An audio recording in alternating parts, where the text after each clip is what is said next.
Salut les amis, bienvenue à White Show d'entreprise Yapo. Bon, c'est sponsorisé par l'entreprise Yapo.com, présenté par Emmanuel Yapo lui-même.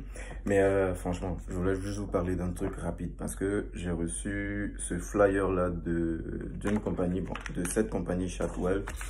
Mais en fait, le truc, c'est que je ne juge pas vos cultures, je juge pas vos façons de fonctionner dans la société, mais personnellement, moi, je trouve ça bizarre parce que pour moi, je cherche à avoir disons, à devenir peut-être, on va dire, on va prendre cet exemple-là, on cherche à devenir soit riche ou soit financièrement stable ou financièrement, bon, en tout cas, pour pouvoir aider sa famille de sortir d'un état à un autre état. Donc, moi, je cherche à réussir pour m'occuper de mes parents, avec ma famille, parce qu'eux se sont occupés de moi. Mais là, genre, c'est un sens où tu te prépares à les envoyer quelque part en fait. C'est que toi, tu sais que tu vas pas t'occuper de tes parents parce que ils vont vieillir et puis ils seront à la maison. Tu n'auras pas le temps pour eux parce que tu as d'autres chats à fouetter. Donc, les autres chats à fouetter, tu envoies tes parents en maison de retraite. Mais moi, j'ai travaillé dans une maison de retraite, franchement, en tant qu'agent de sécurité. Et les trucs que moi, j'entendais des gens qui sont dans la maison de retraite, souvent, ils ont envie de se suicider parce que il y a presque rien. Ils s'ennuient de tout. Pour avoir une visite de leur enfant, souvent, c'est des mois qui vont taper. Donc, ils sont tout le temps là. La plupart des gars, on les lave par semaine. Je ne sais pas si on les lave 2 fois ou 3 fois par semaine. Je ne vais pas en tout cas donner des détails que je ne connais pas. Mais ce que j'entendais, c'est qu'il y avait des gars où moi je surveillais qui avaient leur rendez-vous pour se laver chaque vendredi. Donc, la semaine, ils ne prennent pas de douche.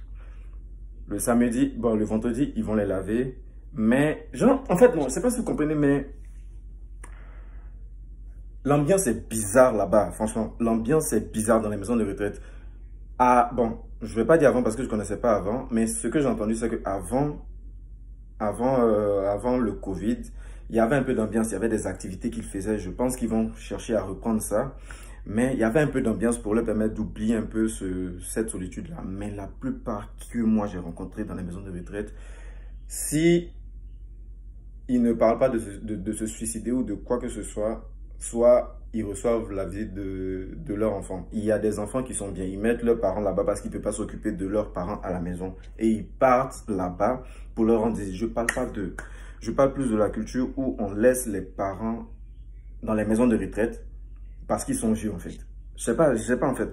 Je me dis perso, si moi je fais ça à mes parents, comme moi aussi je vais vieillir, ils vont chercher à m'envoyer là-bas. Du coup, en tout cas, qu'est-ce que vous en pensez? C'était un peu de ça que je voulais vous parler parce que franchement, moi, ce truc-là, je vais jamais, personnellement, je vais jamais accepter de participer à ça. Même si mon père marche plus, c'est mieux, je vais l'envoyer à l'hôpital pour essayer de régler son truc ou bien l'envoyer dans le coin pour régler son problème qu'il a et puis vivre avec lui pour qu'il soit bien que de l'envoyer dans ce genre de coin et puis aller lui rendre visite. Bon, en tout cas, c'était moi. Passez une très belle journée et puis bon.